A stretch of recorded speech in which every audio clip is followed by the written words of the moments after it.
kasaysayan, matatag, mapayapa, makulay at maunlad.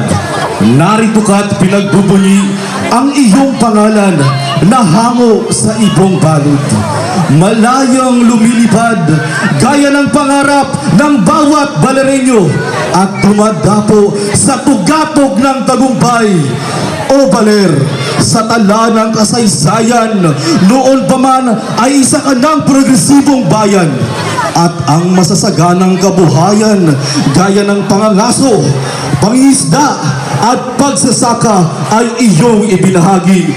O Baler, dalisay ang iyong diwa gaya ng pagpapalawig noon ng mga Franciscano at Recoletes upang manampalataya at magpasalamat sa mga biyaya ng may likha. O Baler, hindi ka kailanman nagpapatinag kahit gaano man katataas ang mga daluyong ng pagsubok at hamon sa buhay gaya ng tromba marina. Ikaw ay laging tumatayo ng may dangal at pag-asa upang ang sambayanan ay manatiling naninindigan. O Baler, paraiso ka sa bawat lokal at turista. Ang ganda mo ay kahali-halina. Kinukulayan mo ang karanasan ng bawat puso at isipan. Tila ba may taglay kang gayuma?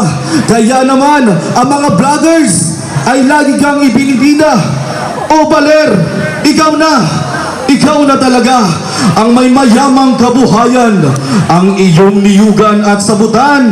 Tunay nga namang kayamanan, produkto mula sa kalikasan, nalilinang at pinagtitibay ng mamamayan. O Baler, tahanan